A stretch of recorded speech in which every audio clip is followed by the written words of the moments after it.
pastors aren't like, you must be exactly like me to get me to vote for you and support you. They understand Jesus isn't running. They're not looking for somebody who falls in lockstep. They want honesty. Welcome to Faith Wins. I'm Chad Conley. This is a place for real conversations, real leadership, and real faith. Because when pastors lead, faith wins. Hey everybody, Chad Conley here with another episode for Faith Wins podcast. And I want to talk to you about just really what we do, why we do it, and proof of the system, the methodology that Faith Wins has been working now for almost 15 years. We've executed this and we have a proven concept. And it's my home state of South Carolina I want to tell this story about. And this is what we should be doing in every state. Every single state. It's always been my theory that the non-voting Christians are enough to turn the tide anywhere. And if you look at it, no matter which side gets it, if they have issues that attract evangelicals and you get 80% of the evangelical vote, people that hate God can't win. They can't win dog catcher, can't win Congress, can't win president, can't win state house, can't win city council, can't win school board. The problem isn't that they're losing. The problem is a lot of these Christians aren't even voting. They're not coming out to vote. They're not showing up. And so I had a chance in South Carolina to not just prove a concept, but to really dig down and see, hey, what would happen if we just maxed it all out? Because our simple message with pastors is not to be political, but to be biblical. Get your people registered and teach them to vote biblical values. Use voter guides, use other information sources to say, let's educate people on how does this line up with the Bible. Jesus isn't running, so we're always voting for the lesser of two evils. That's a fact. I try to say that in every speech. I don't think it's about a party. I don't think it's about a person or a personality. I think it's about the policies and principles that most closely line up with a biblical worldview. And we're going to talk about those issues in other podcasts. But today, I want to tell you the story about what we did in South Carolina. And this may not be as long, but this is one I want you to share with other pastors in your state. This year, in these midterms and going forward for future years, we're going to be in every battleground state. We're going to be in every Senate race state. We're going to be in every presidential state. And it's not to run up the score for somebody or a party. It's to maximize Christian votes, yes, but voices, so that Christians have a seat at the table on policies. Look, all of us have seen terrible policies, and all you know is there wasn't much Christian influence because they weren't thinking through this.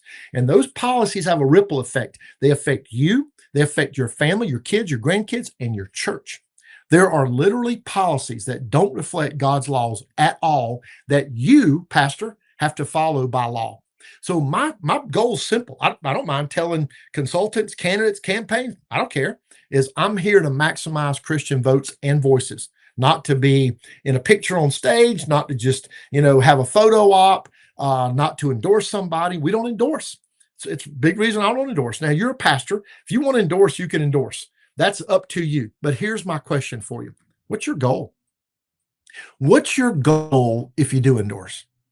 My goal is maximize influence. If your goal is to get in pictures and photo ops or have access to a governor's office, a president's office, a congressional office, whatever, that's for you to decide, not me.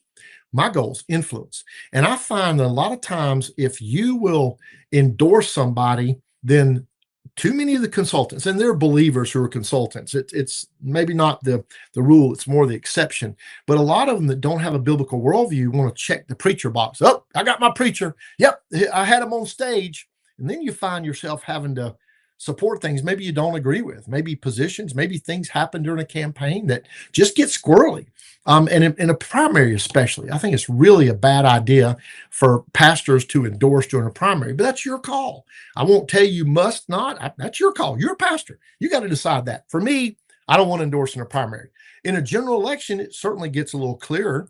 If somebody's running on an anti-Israel or pro-choice or LGBT, anything goes kind of platform or open borders, I can make biblical examples and scriptural points of why those are bad ideas. And so it's easier to endorse in a general election. But in South Carolina in particular, I had a bunch of people running. They're all my friends. I knew most all of them. Some of them had a big time name ID. Some of them had a lot of national presence. Several of them asked me to endorse. Several of them would have been fine to hire me or hire our pastor network. I've certainly had candidates in various states say, "We're going to hire your pastor network." I'm like, "No, you're not. That's not how we work. You're not. Sorry, but we would love to do meetings with you. And by the way, if you want us to do more meetings, why don't you find somebody who wants to donate to our 501c3? We'll do the work to gather pastors. We'll put you in front of a bunch of pastors. We'll provide a breakfast, a lunch, a coffee, a meal. We will create an environment, but we're not going to take campaign money. We're not going to be run by a campaign. And then here's the rules I tell them. I say, number one, I'm going to handpick who's there. It's going to be a private meeting. There'll be no media. We're going to ask hard questions and we're going to pray over you. And we've done it with presidential candidates in 2023, 24. We did 79 meetings with presidential candidates in the 4 early states, Nevada, South Carolina, Iowa, New Hampshire, with 8 different presidential candidates. Yes, President Trump did one with us. And we did different people who were governors or senators and who were running for president who wanted to meet pastors. And that was my only deal. I'm going to put you in front of pastors and then you can win them over. And if you can win them over, good for you. And look, the campaigns don't necessarily like that. They'll make up all kind of stuff about you. I literally had campaigns that thought I was being paid by other campaigns. Just nonsense. It was just a lie.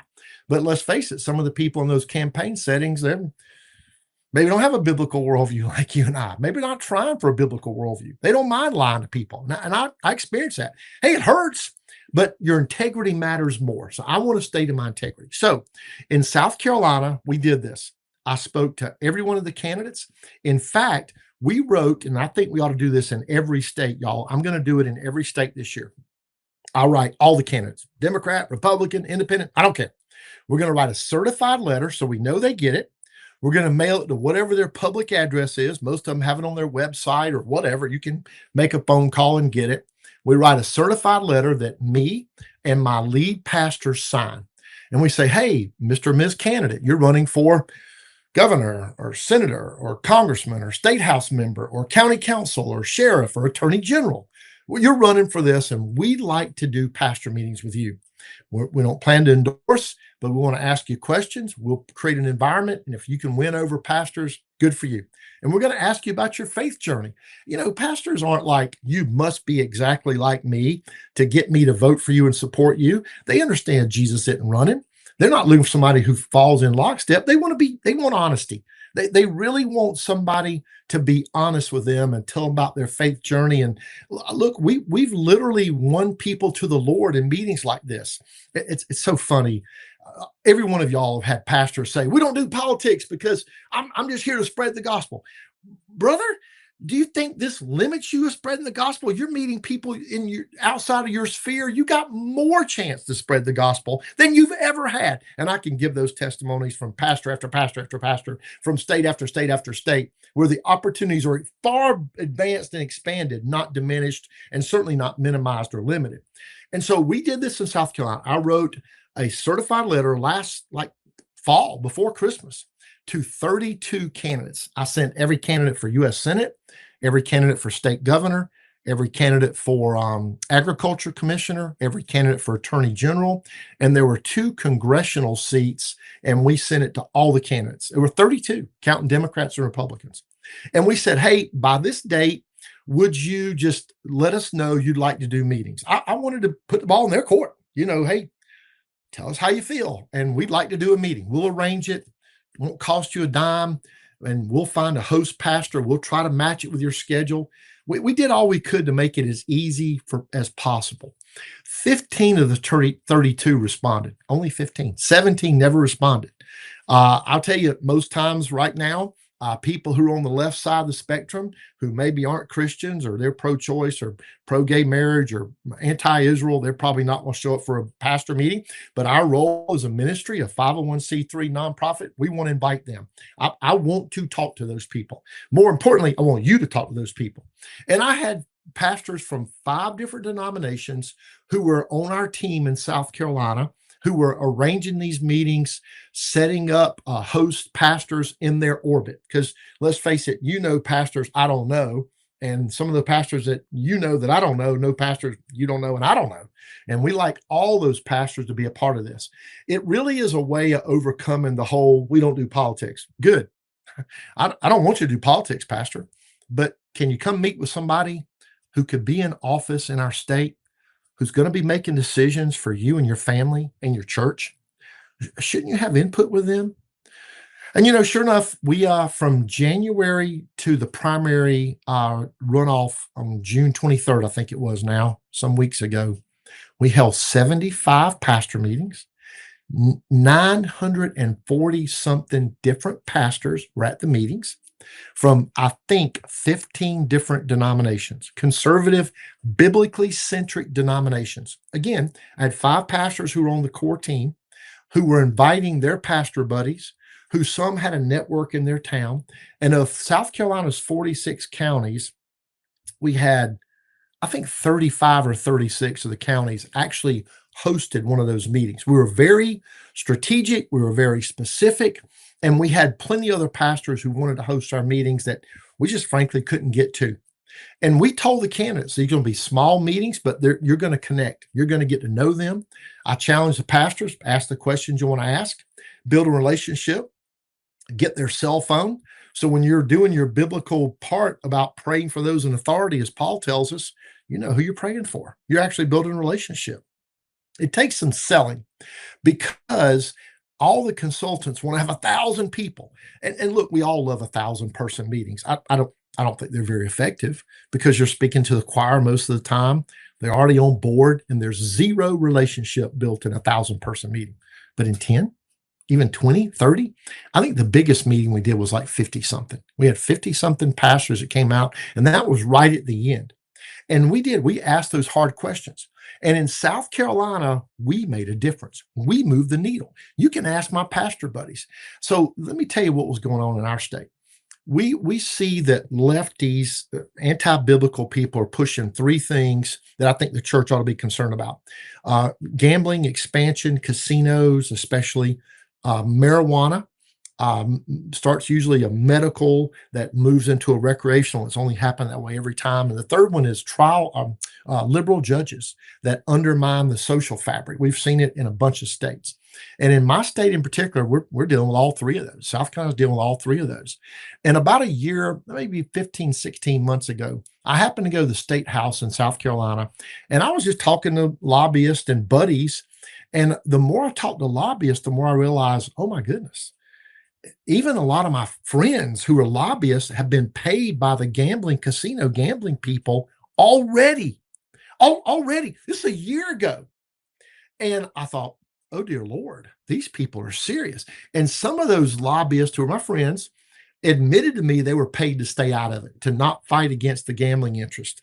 Then I got some intel from some friends in DC that some of the lobbyists and some of the gambling casino interests were bragging that they were going to own South Carolina. They were going to put a casino here. One of them even bragged how much money he was going to make when the casino passed. Well, that put me into action. I started talking to pastor buddies. What do you think? What do you think? We're going to fight this. We don't want a casino here. That's a bad idea. Casinos only bring crime, drugs, human trafficking, poverty, broken families every time. Every time. Not sometimes, every single solitary time. That is the result of putting gambling casinos in the state. Go look around. Go look at Biloxi. Go look at Las Vegas. I have pastor buddies in those areas that can tell you story after story after story of the broken families. And you guys, the pastors, you're the ones who have to pick up the pieces from the debris that casinos create. So anyway, I saw the lobbyist right after that. Interestingly enough, there's a political blog in South Carolina, more libertarian, ear to the ground, not somebody that I trust. I don't read it. And usually they have a pay for play kind of mentality. They'll support whatever kind of thing. We're going to support the things that we believe in, and whoever pays for sponsorships or whatever, we'll put their articles out there. I've had them attack me, just kind of par for the course. But they published a poll that said it was very specific about evangelicals in South Carolina were fine with a casino gambling operation. I thought, I just don't believe that. I mean, maybe they did a push poll, they did some kind of informed poll, and they tried to make all the white fluffy clouds and cotton candy and all the positives and didn't talk about any of the negatives. And so I started talking to my pastor team, and in about 4 days' time after that poll came out, we put together a pastor meeting in Columbia and had 73 pastors from 8 different denominations. There were Hispanic pastors, there were Black pastors, there were white pastors, there were Pentecostal, there were charismatic, there were Baptist, there were non-denominationals, came together to say no. And one of the most fun things that day was watching the lobbyists. They're paying attention, watching the legislators who had said they were fine with casino gambling.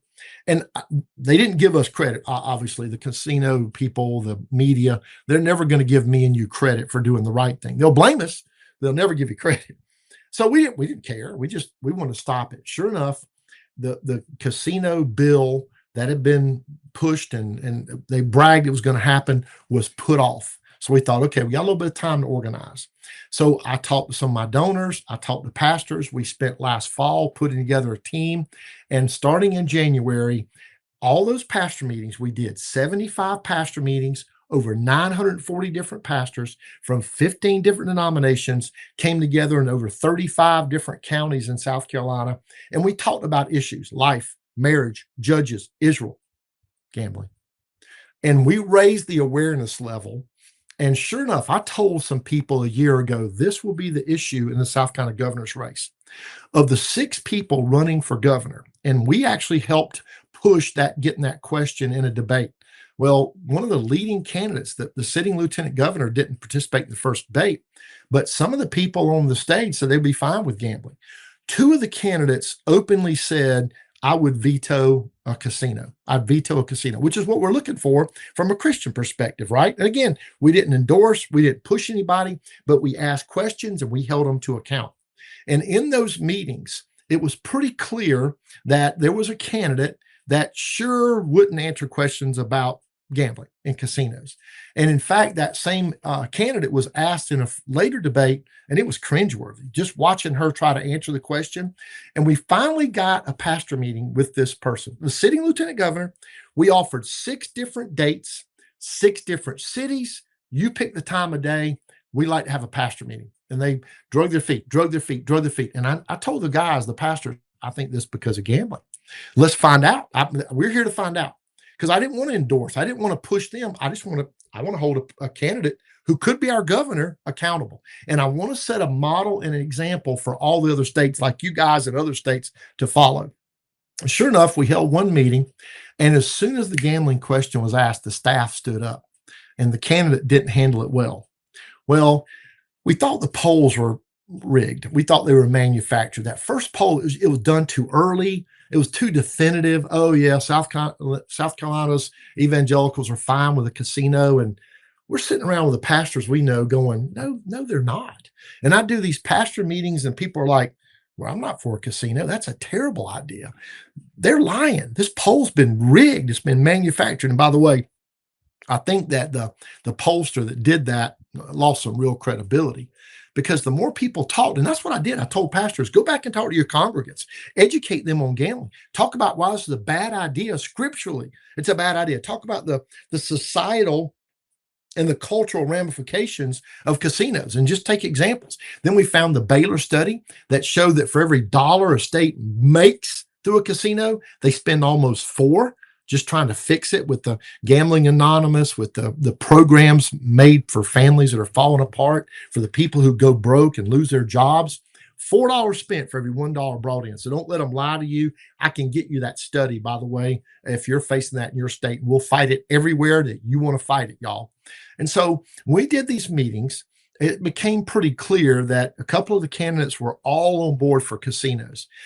And it looked like the messaging was being paid for by casino gambling. I had heard that the super PAC of this particular candidate was paid for almost exclusively by the gambling interest, and actually had donors tell me that. I had donors that were getting intel and talking to other donors, and they were saying the casino people are paying for this, and it sure looks like it's going to happen. Well, because of the manufactured polls, they created more polls showing that the lieutenant governor was doing really well. And we were talking to people going, I don't see that on the ground. Maybe that's true. She's a really nice lady. I like her. But if the gambling people are backing her, then I bet most of our people won't vote for her. And so about that time, after a bunch of polls had been put out, and I'm sure President Trump was given those polls that had been faked and manufactured, they put out a poll and the president endorsed the lieutenant governor, who was clearly pro-gambling, wouldn't answer the question, dodged it, deflected, avoided it. And when it was boiled down to it, basically she said, we would take a vote of the people, not definitive, not leadership, not decisive, and not a Christian value. And so pastors were talking. Like I said, we never endorsed, but the whisper campaign was happening in their denominations. When President Trump endorsed, it looked like, oh my goodness, this is going to happen. But also on the ground, nobody was hearing about it because all these pastors were talking. In fact, I talked to our core team of 5, and I did this in my head. I could be off a few.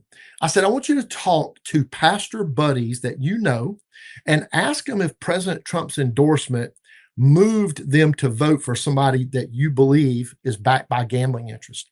We talked to 155 pastors over a weekend, and one of them said they were going to change their vote because President Trump said vote for this. And see, my point has always been issues drive campaigns. Issues, policies, and principles that line up with the biblical worldview. Who knows what President Trump's team was given? Who knows what was promised to people around those campaigns? Who knows? That one day maybe we'll actually hear the story and we'll be able to find out. So they had a presidential endorsement. They had the sitting governor's endorsement, but nothing on the ground said this is a good idea. And gambling became the decisive issue. It was asked in the debates that both the candidates in the runoff came to. It was asked at different town halls and forums. It was on people's minds. And y'all, when the election came about, the candidate who promised in our pastor meetings and on stages at debates and said he would veto casino gambling in South Carolina, won 70-30 over a Trump-endorsed, governor-endorsed candidate who was pro-gambling. And I'll tell you, the consultants, the media is never going to give pastors and Christians the credit. They'll always give you the blame. But I think our pastor team deserves a lot of credit, not because we endorsed, not because we pushed a candidate, but because we revealed where candidates stood on key issues that mattered to the church. And so, yeah, we're going to take some credit. We're going to tell people that story. It wasn't about a candidate, wasn't about a person, wasn't about a party. It was about policies and principles that line up with the biblical worldview. And believe me, Faith Wins, we're going to do our best to duplicate that pattern in every single state. If you're watching this, when we come to your state this summer and fall coming up and every election after, that's what we're going to be trying to duplicate. Small meetings that create bigger meetings, that find some smaller meetings, that create some bigger meetings, rinse and repeat, ask hard questions, pray over them, build real relationships, get to know where they stand on issues that are biblical issues, and reveal that to your congregations. There's a poll done afterwards. Fully 10% of undecided Christian voters asked their pastor, how do I vote? Think about this. The millions of dollars they spend on TV and digital ads, and how many text messages do you get that you don't read?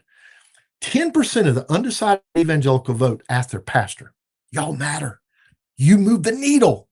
You can make a difference in the country. If you get informed, you get activated, you do voter registration, and just have informal, small fellowship meetings with candidates at every level. I'll tell you what, I believe we've at least set gambling interests back at least a decade or two in my state of South Carolina. You pastors can make the same difference in your state. I'm here to help you. I want to do that. Pass this around to pastors who are skeptical of political activity. What we're doing is not political at all. It's biblical. It's our responsibility. We have a stewardship and a responsibility, and a mantle's been placed on our shoulders to accept that responsibility. We live in a constitutional republic, which means we got to be informed. We live in a place where you've been given the mantle of leadership called by God. Your people need you to cut through the clarity and the noise of the world and tell them how to think on these issues. God bless you. We'll see you really soon. Bye-bye. Thank you for listening to Faith Wins. Be sure to subscribe and share this episode. And remember, when pastors lead, faith wins.